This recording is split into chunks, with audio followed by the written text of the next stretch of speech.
Oi pessoal, tudo bem? No vídeo de hoje a gente vai falar sobre dramaturgia. Dizem que a dramaturgia é parte da literatura e parte do teatro. E por quê? Porque a dramaturgia é um texto teatral, ou seja, é um texto criado para ser encenado, para ser feito no teatro. Se a gente for olhar na história, a dramaturgia já existiu de formas muito diferentes. Na Grécia existia a tragédia grega. E Aristóteles, por exemplo, aquele grande filósofo conhecido, analisou a tragédia grega e seus elementos, a estrutura da tragédia grega. Para ele existia sempre um conflito e a resolução de um conflito. É uma estrutura de início, meio e fim. E o objetivo da peça normalmente atingia a catarse, o clímax da peça. Ou seja, para Aristóteles, era possível atingir um estado de purificação assistindo a uma obra teatral quando ela causa um grande impacto no espectador. E esse impacto pode ser gerado pelas peripécias, por exemplo, que é quando a peça anda para um caminho e de repente há uma grande descoberta que muda todo o rumo da história. Esse é um exemplo de peripécia.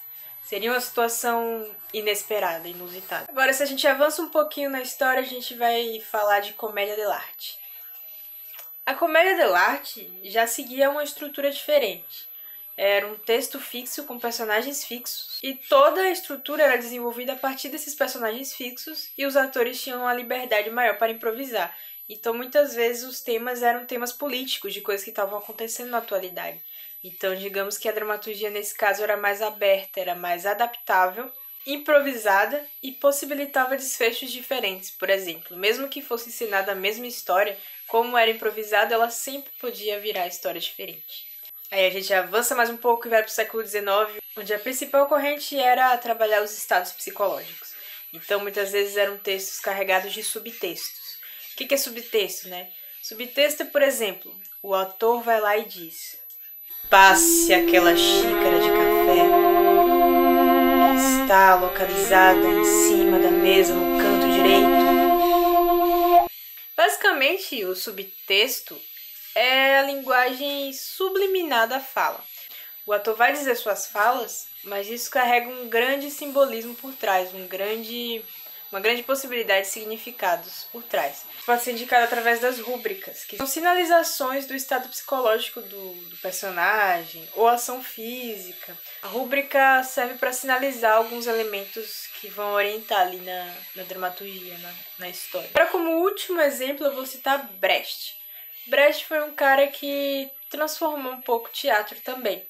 Ele propôs a quebra da quarta parede, que era basicamente tirar a ilusão do teatro. Ele queria que o teatro estivesse mais relacionado à realidade, Então, a partir dessa quebra da quarta parede, ele propõe que o ator, por exemplo, interaja com o público. Isso seria uma quebra da ilusão, Então, para Brecht, o teatro era importante para desenvolver um pensamento crítico, reflexões críticas acerca da realidade. Acho que eu dei uma breve explicação sobre como a dramaturgia pode variar de acordo com o contexto, o tempo, a comunidade da qual a gente está falando. Hoje eu vou propor um exercício simples para que vocês façam, caso vocês gostem de escrever, gostem de dramaturgia. Vocês vão viver o cotidiano de vocês normalmente, porém com escuta ativa, ou seja, é estar atento aos diálogos, aos sons do ambiente ao redor. A partir desses recursos, vocês irão se inspirar para criar pequenos diálogos de teatro. Os recursos podem ser inspirados através de jornais, novelas, diálogos dos parentes, vizinhos. Então é isso, galera. Espero que vocês tenham gostado e até a próxima semana. Beijo!